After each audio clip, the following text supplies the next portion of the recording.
আল্লাহ রাসূল সাল্লাল্লাহু আলাইহি ওয়াসাল্লাম হঠাৎ ঘোষণা দিলেন, আল্লাহ ইয়াতুলু আলাইকুম রাজুলুন মিন আহলিল জান্নাহ।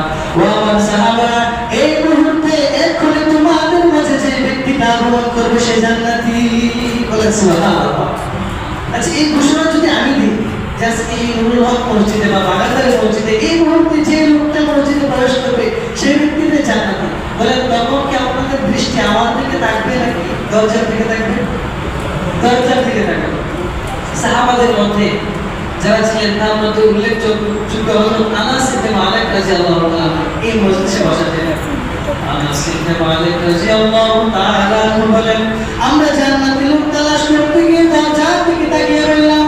জান্নাতি লোক নজরে কেমন হয় দুনিয়াতে দেখি আমরা জান্নাতি লোক দেখব।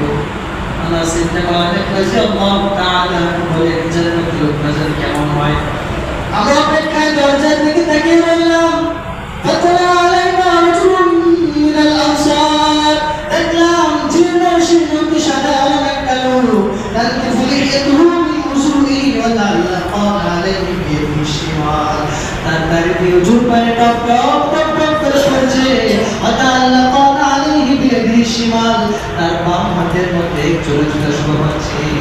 আনাস ইবনে মালিক রাদিয়াল্লাহু তাআলা বলে, যে আল্লাহর রাসূল জান্নাতি লোক ঘোষণা দিলেন যে এই মুহূর্তে জান্নাতি লোক আসে, কিন্তু এই লোকটাকে দেখতে তো জান্নাতি বলে মনে হয় না, সে তো জীর্ণ শীর্ণ সাধারণ একটা লোক। এই লোকটাকে দেখে তো জান্নাতি লোক মনে হয় না। আনাস ইবনে মালিক রাদিয়াল্লাহু তাআলা বলে, যে আমাদের যুক্তি তো দরকার না, আল্লাহর রাসূল যেহেতু জান্নাতি বলেছে তুমি সন্দেহ নেই লোকটা জান্নাতি। আমাদের কি আছে আসুক বা না আসুক, আমাদের যুক্তিতে ধরুক বা না ধরুক, আল্লাহ রাসূল যেহেতু বলেছে নিঃসন্দেহে ব্যক্তিটা জান্নাতি। আনাস ইবনে মালিক রাদিয়াল্লাহু তাআলা বলে, ওই লোকটার ভিতর জান্নাতি বলার কারণ আল্লাহ রাসূল জান্নাতি যে বললেন কোন কারণে বলেছেন আমরা নিদর্শন বুঝতে লাগলাম। আনাস ইবনে মালিক রাদিয়াল্লাহু তাআলা বলেন, দুইটা নিদর্শন তার মধ্যে পাইলাম। তানতুবু লিহিয়াতুহু মিন উসুলিহি ওয়া তাআল্লাকা আলাইহি বিয়াদিহি শিমাল। এক নম্বর নিদর্শন, সে শুধুমাত্র ওযু করে আসছে, তার দাড়ি দিয়ে টপ টপ টপ টপ করে ওযুর পানি পড়ছে। ওয়া তাআল্লাকা আলাইহি বিয়াদিহি শিমাল, আর তার বাম হাতের মধ্যে এক জোড়া জুতো শোভা পাচ্ছে। আনাস ইবনে মালিক বলেন, এই দুটো নিদর্শন তো আমাদের ভিতরে পাওয়া যায়। আমরাও তো মসজিদের ভিতরে আসি, ওযুর পানি টপ টপ টপ টপ করে পড়ে, আমরাও তো মসজিদে আসি জুতা নিয়ে। সুতরাং আমাদেরকে তো কোনোদিন আল্লাহ রাসূল জান্নাতি ঘোষণা দেন নাই। ওই লোকটাকে জান্নাতি ঘোষণা দিল কেন, এই কারণটা আমাদেরকে খুঁজে বের করতেই হবে।